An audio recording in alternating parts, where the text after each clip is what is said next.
Schools are opening up all over the country. Good thing for some, not so good thing for others. The number one question though is, should you send your child to school? If that's the question that you're considering, you are in the right place. If you're new to this channel, welcome to our village. If you're a returning villager, welcome as well. So, let's get into it. Welcome to Garden of the Mind, where we reduce stress, improve our health and fitness, and improve our financial IQ every episode. We must believe more than we see. This COVID thing has really dumped the world right on its head. We are now considering whether we should send our children to school or not. I mean, what is a school without children? Well, that's something that we really have to consider. Point number one, safety is paramount. And you being a parent, the safety of your child is one of the most important things that you are responsible for. It is absolutely your parental responsibility to make sure that your child is safe, whether that's to go outside, whether it's to go to the store, whether it's to go to a friend's house, or even to go to school. The ultimate responsibility is yours. So you have to keep that in mind. Remember, we have to let the main thing be the main thing. The most important thing is safety. We have to make sure that our children are safe. Now, not everybody is going to have the same standard for safety that you have. So you have to put your child in places where they have similar ideas of what safety is for your child. As a parent, there are so many different things that you have to balance out. But I think the primary thing is we are comparing safety versus growth. Whether that's academic growth, social growth, emotional growth, we're talking about growth. You have to figure out exactly which one balances the best. Point number two, how dangerous is COVID in your area? I am in the New York City area, so during the height of COVID, it was really bad over here. I don't know where you're watching this from. I don't know what the numbers are over in your area. I don't know exactly how clear and present the dangers of COVID is in your area. So that's something to absolutely be paying attention to.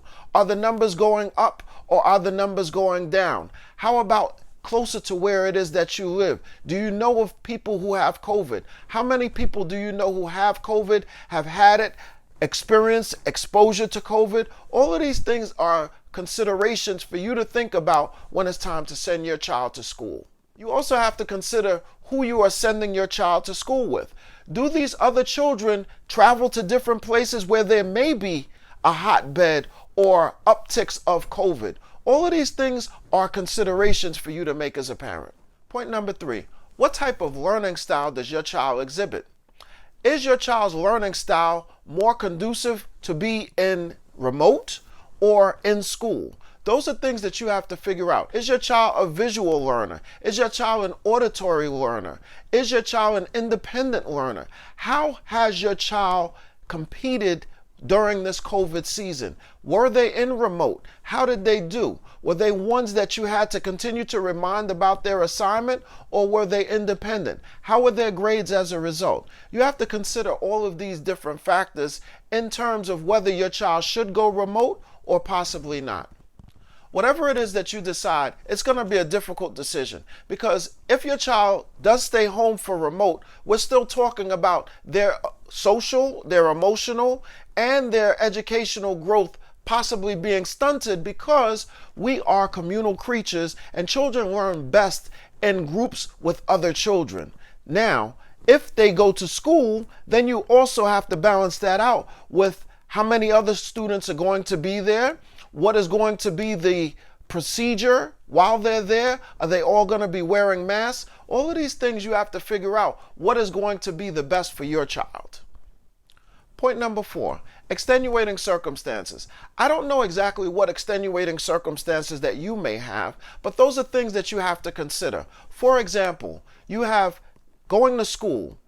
Going to school also prevents parents from having to find childcare during the times that their child is in school. So that may be a new situation that you may have to think about if you are considering keeping your child home remotely. Or it may be very difficult for you to work home remotely and have your child work home remotely as well. I think sometimes you have to let the main thing be the main thing. Once your child is safe, I think then we can decide what is going to be the next priority. Is it going to be education? Is it going to be social? Whatever it is that you decide and however it is that you slice that cake, that's something that has to be decided. But in order for us to do the deciding, your child has to be here and your child has to be alive. Making a decision here is a very difficult one because we are making a solid decision on a situation with shifting sands. Let me explain what I mean by that. This COVID situation, we don't know everything. And as a result of us not knowing everything, we are putting our best guess forward. And that means our guess by experts as well. So they don't know everything either. If they did, we would have both a vaccine and a cure. So we are following best practices based on what it is that we know at this point. However, we could be wrong. And unfortunately, you don't get a do-over when it comes to the safety of your child with this virus. There was a point where they were saying that children could not get the virus. Then later on, children did get the virus. Then they said that certain groups did not get the virus. Then we find out that they do. This information is continuing to evolve. So it's very hard for us to make a hard and fast decision on something that continues to evolve. But like I said, safety has to be the number one concern during your decision. Now, these are 4 factors that we considered here. If you think that I missed one or there was something that you think that the village would absolutely benefit from, please put that in the comments so that we can all benefit from that knowledge. If you like this video, please give it the thumbs up. If you like this channel, please subscribe. If you want to know when I post, which is Monday, Wednesday, and Friday, please click on that notification bell so you'll get an alert on your phone and you'll know that a new video is ready for you to watch.